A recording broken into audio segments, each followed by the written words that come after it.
অনেকে বিশ্বাস করাটা কঠিন কিনা সেই প্রশ্ন তুলছেন। যখন আমরা দেখেছি কয়েক বছর আগেও সার্জিস আলম যেরকম কথা বলেছেন, কয়েক মাস আগে যেরকম কথা বলেছেন, কয়েক দিন আগে যেরকম কথা বলেছেন, কয়েক ঘন্টা আগে যেরকম কথা বলেছেন, সেই কথা তার পাল্টে যাচ্ছে। তিনি বঙ্গবন্ধু ৭ই মার্চের ভাষণ নিয়ে কথা বলছেন। খালেদ মহিউদ্দিনের টকশোর মধ্যে এবার আওয়ামী লীগের সভাপতি, ছাত্রলীগের সভাপতি সাদ্দাম এবং সেখানে সার্জিস রয়েছেন। তুমুল বিতর্ক।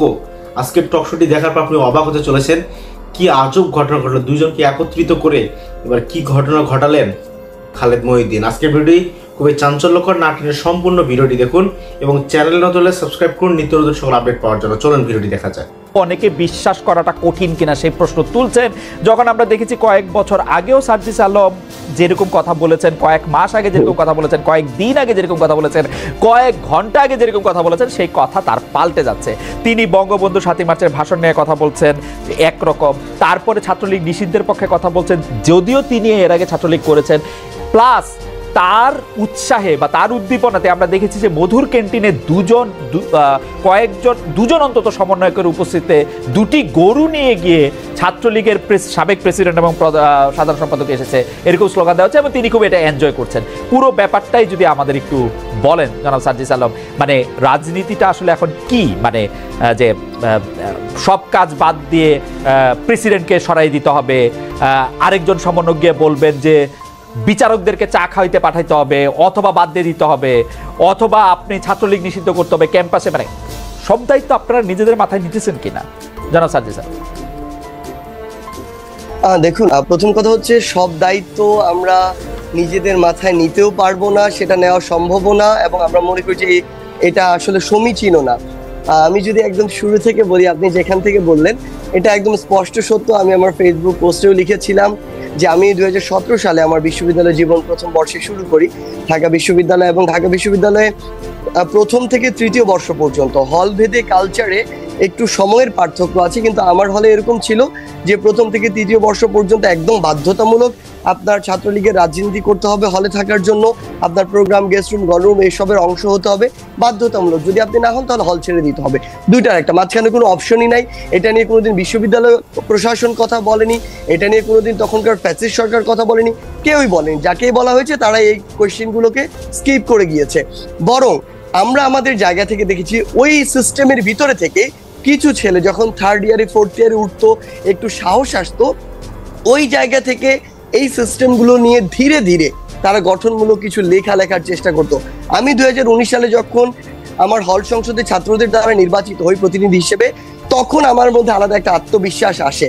তখন আমার মনে হয় যে আমাকে এত স্টুডেন্ট যে ভোট দিয়ে তাদের প্রতিনিধি নির্বাচিত করেছে, তাদের প্রতি আমার একটা দায় আছে, তাদের প্রতি আমার একটা জবাবদিহিতা আছে। আর পাশাপাশি যদি এটাও চিন্তা করি যে পরের বার আমাকে কেউ মনোনয়ন দিক আর না দিক, আমার অবশ্যই তাদের প্রতিনিধি আরো বড় জায়গায় হতে হবে, প্রতিনিধিত্ব করতে হবে। সেই জায়গা থেকে আমরা যেই জিনিসগুলো আমাদের বিবেকবোধের জায়গা থেকে লজিক্যাল মনে হওয়া শুরু হলো, ওই জায়গাগুলো নিয়ে আমরা কথা বলা শুরু করলাম। এবং আমার এই বিশ্ববিদ্যালয় জীবনে আমার কাছে মনে হচ্ছে সবচেয়ে গুরুত্বপূর্ণ একটি টার্নিং পয়েন্ট ছিল ওই 2019-এর ডাকসু নির্বাচনটি। সেই নির্বাচনটি আসলে আমাদের কাছে নতুন করে ছাত্র প্রতিনিধি কেমন হতে পারে, কিভাবে ছাত্রদের জন্য কাজ করা যায়, এই দিক থেকে আমাদের মানসিকতা, চিন্তা চেতনার একটি নতুন পরিবর্তন নিয়ে আসে। এবং এরপরই আমাদের যেটি হতো, আপনি জেনেই থাকবেন হয়তো, প্রথম, দ্বিতীয়, তৃতীয় বর্ষে আমরা কোন পোস্টে রিঅ্যাকশন দিব, কোনটাতে রিঅ্যাকশন দিব না, কোথায় কমেন্ট করব, কোথায় কমেন্ট করব না, এমনকি বিভিন্ন পোস্টের রিঅ্যাকশন লিংক আমাদের বিভিন্ন গ্রুপে দিয়ে বলে দেওয়া হতো এখানে গিয়ে কমেন্ট করে আসো। যদি না করতাম তাহলে আমাদেরকে গেস্ট রুমে ডেকে বলা হতো কেন কমেন্ট করতে। জনাব আলম, আমরা এই জিনিসগুলো হয়তো, জনাব আলম, আমরা মোটামুটি, আমি যদি জাস্ট এটুকু শেষ করি, না আমি একটু বলি, এটুকু শেষ করি। আচ্ছা, শেষ কর। তো এই জিনিসগুলো হচ্ছে আসলে পরিস্থিতি ওই টাইমে প্রথম, দ্বিতীয়, তৃতীয় বর্ষে এই বিভিন্ন জিনিসের রেফারেন্স ক্রিয়েট করেছিল, যেগুলো এখন মানুষ 3-4 বছর পিছনে গিয়ে ওগুলো খেটে বের করে। আবার আপনি যখন আমরা চতুর্থ বর্ষে ছিলাম বা মাস্টার্সে ছিলাম, তখন দেখবেন যে আমরা কিরকম গঠনমূলক লেখাগুলো লিখতাম এবং সরাসরি সেগুলো সমালোচনা করতাম। এবং সর্বশেষ 24-এর ইলেকশনে আমি বাড়িতে থেকেও ভোট দিতে যাইনি, এটি আমার ফেসবুক পোস্টে বলেছিলাম, এবং আমি স্পষ্ট করে বলেছিলাম যে আমাদের মতো ভীরু, কাপুরুষ এবং স্বার্থপর মানুষ এর চেয়ে বেটার রাষ্ট্র ব্যবস্থা ডিজার্ভ করে না। কারণ তখনও আমরা সরাসরি এটির বিরোধিতা না করে এটির বিভিন্ন ভাবে ভালো দিকগুলো তুলে ধরছিলাম, সুন্দর গণতন্ত্রায়নের কথা বলছিলাম। তো সেই জায়গা থেকে যখন আমাদের কাছে এই সুযোগটি আসে যে না, এই অন্যায়গুলো হচ্ছে, কোটা সংস্কারের যে আমাদের 18 পরিপত্র বাতিল, এটি একটি অনেক বড় অন্যায় পুরো দেশের চাকরি প্রত্যাশীদের সাথে। আমরা এটি নিয়ে রাজপথে নামি, যখন আমাদের ভাই বোনদের রক্ত ঝরানো হয়,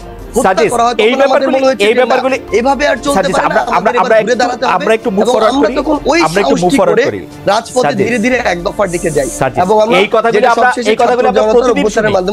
কথাগুলো আমরা প্রতিদিন শুনি, পড়ি, শুনতে ভালোও লাগে, কিন্তু সময় একটু কনস্ট্যান্ট আছে। আমি সোজা প্রশ্নে আসি।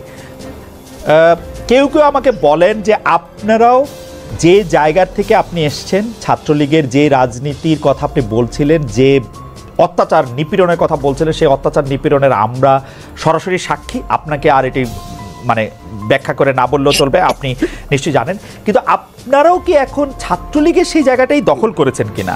আপনারাই কি এখন একটা শোডাউন ভিত্তিক একটা জায়গায় আপনারা নিজেদেরকে দেখতে চান কিনা? সেই জন্য যত রকম মানে আপনাকে দেখা যায়, আপনি বা হাসনাত বা নাহিদ বা মাহফুজ এত চমৎকার করে কথা বলেন, কিন্তু অন্য সময় দেখা যায় যে আপনারা প্রায়ই একে হুমকি দিচ্ছেন, তাকে ধমকি দিচ্ছেন, তাকে বলছেন যে এখান থেকে বাদ করে দিবেন, এটা করে দিবেন। এরকম কেন? মানে এই শোডাউনের একটা প্রক্রিয়া কিন্তু আপনারা চালু রেখেছেন, মানে এটা কেন? মানে এরকম না হইলে আমরা যারা আপনাদের সাবজেক্ট আছি, আমাদেরকে আপনারা শাসন করতে পারেন না, মানে আপনাদের একজন প্রভুর জায়গায় যাইতে হয়, ছাত্রলীগ আওয়ামী লীগের মতোই। বা সায়ন থেকে যখন বলবো তখন বলবো বিএনপি বা তার সহযোগী সংগঠনের মতোই। দেখুন, এই জায়গায় একটি কথা বলি, সেটি হচ্ছে যে আমরা আসলে 5ই অগস্টের অভ্যুত্থান পরবর্তী সময় একদম লম্বা একটা সময় ধরে ইভেন আজকের দিন পর্যন্ত আমাদের বিভিন্ন দিক থেকে আমাদের চক্রান্তের গন্ধ আসে, বিভিন্ন দিক থেকে বিভিন্ন নাশকতার বিভিন্ন রকমের যে প্ল্যান, সেগুলো আমাদের সামনে বিভিন্নভাবে আসে। এবং সবচেয়ে বড় কথাটি হচ্ছে যে এই যে অপশক্তিটি মনে করে আমরা যখন একটু শান্ত হয়ে যাই, তখন মনে করে যে সকল ছাত্র জনতা আবার ঘরে ফিরে গিয়েছে, ক্লাসে ফিরে গিয়েছে। এবং ওই সময়টিতে তারা এমন ভাবে, আমরা দেখেছি সচিবালয়, আপনি নিজেই দেখেছেন, আমরা হাইকোর্টে দেখেছি, আমরা বিভিন্ন জায়গায় এটি দেখি, আমরা গার্মেন্টস কর্মী, আমরা সাভারের দিকে দেখেছি, তারা বিভিন্নভাবে বিভিন্ন রূপে ফিরে আসে। এবং তখন ফিরে আসে যখন দেখে আমরা কিছুটা শান্ত হয়ে গিয়েছি।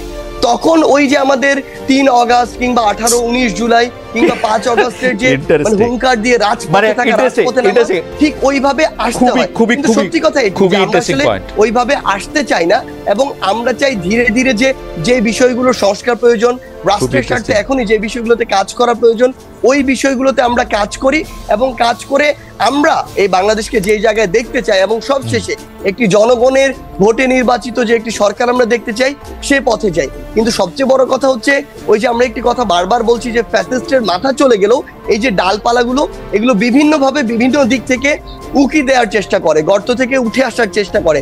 এবং তাদের সাথে আপনি যদি ভালোভাবে ডিল করতে চান, তারা তখন মাথায় উঠে বসে।